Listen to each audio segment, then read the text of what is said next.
I suppose it's a free country. But it really isn't very sensible.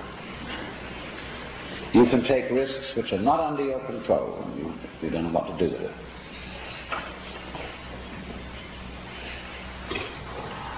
On the other hand, when we consider from a social point of view what we're going to do about this, it isn't simply that there is lysergic acid of some sort running around on the streets in the black market, mescaline, psilocybin, dimethyltryptamine, but also, of course, our old friend, marijuana, which here there's no particular question about whether it's bad marijuana. It's just a vegetable.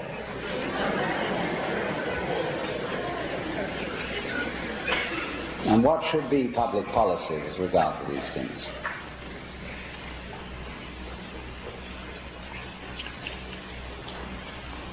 I feel very strongly that in a country where we value freedom,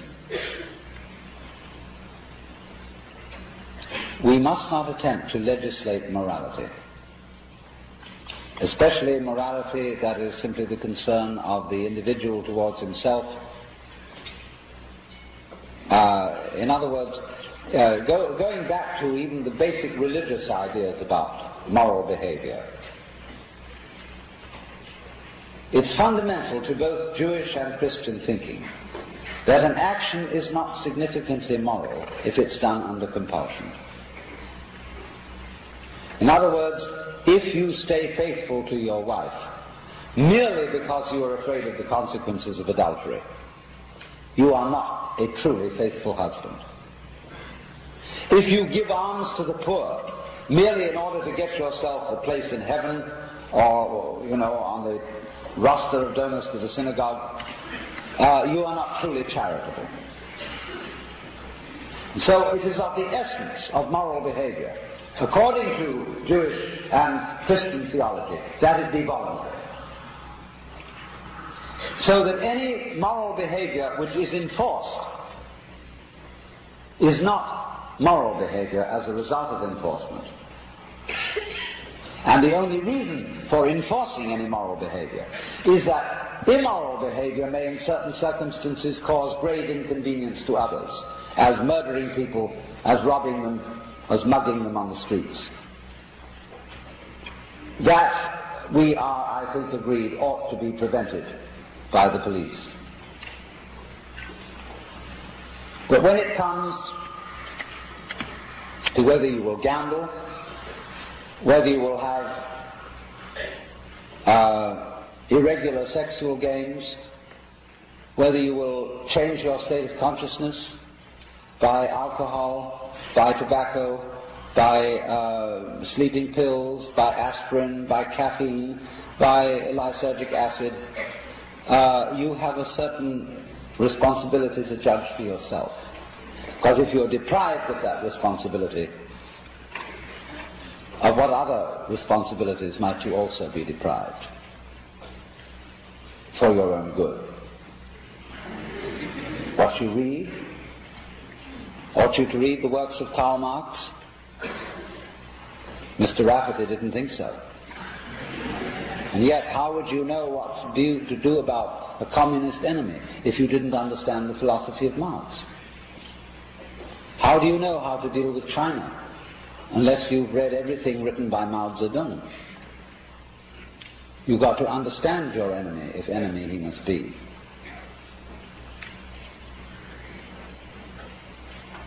So, responsibility implies a certain freedom to take risks and to make adventures. It's very dangerous, it could have been said, to go up in the air in a machine. The Wright brothers took a grave risk. Why, if they had crashed, what would have happened to their wives and children? Would they have been a care of the state? Therefore, the Wright brothers should not have been allowed to fly that airplane.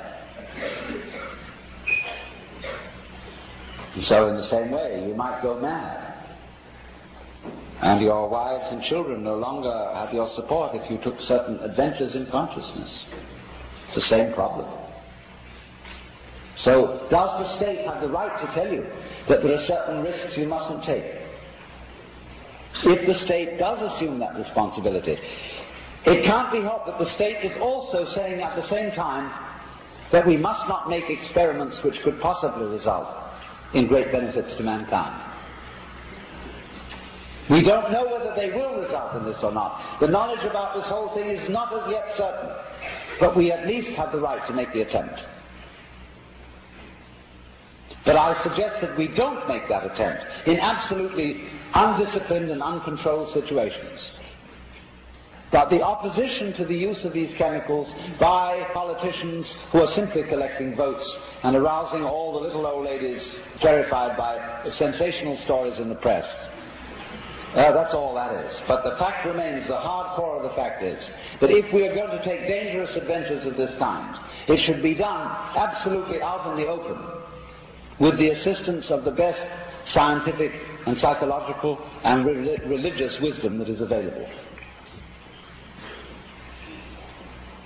If we send people out into space in our astronauts, we have the whole scientific faculty of the country behind them. Likewise, if we're going to send people into inner space, instead of being something that is done sub rosa in a paranoid, guilty atmosphere, it should be something in which we openly cooperate with the feeling we are holding your hand and we're with you all the way.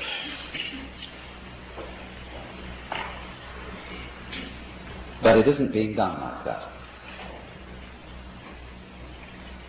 And we are going through the same problem that we have been going through in this country for years, and you may be, as I am, very anxious that there be law and order in this country, that there be respect for our policemen.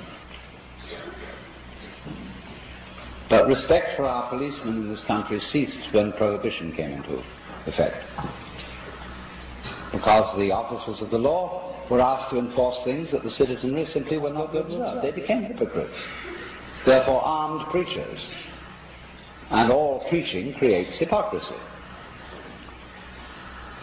And when you put guns into the hands of clergymen, you've got real trouble. At one fell swoop, we could restore respect for the police in this country by taking all matters of private morals out of their hands. Question needing no answer. Who would volunteer to serve on a vice squad? What kind of personality?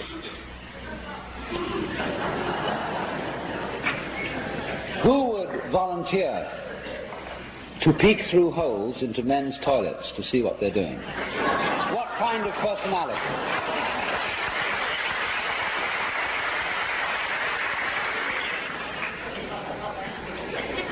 You know, we can't retrain the whole police.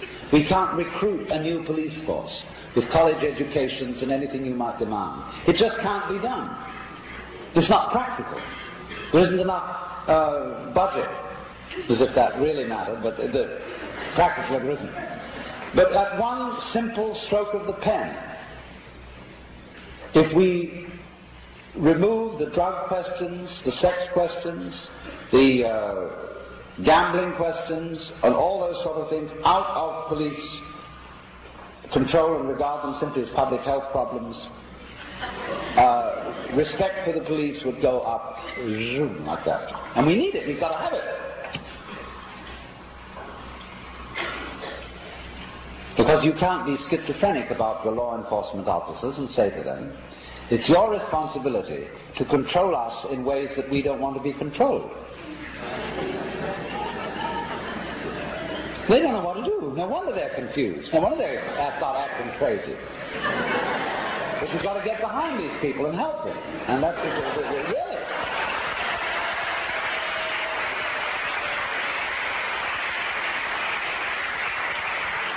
So then, in basically, young people have become interested in these so-called drugs Because young people, it's not that they're just out for kicks. It's so easy to dismiss the adventures of the young by saying they're out for kicks. They're just goofing off. All right, if young people are just the kind of people who are irresponsible and are just goofing off and are out for kicks, why assign them with the terrifying responsibility of fighting with the armed forces?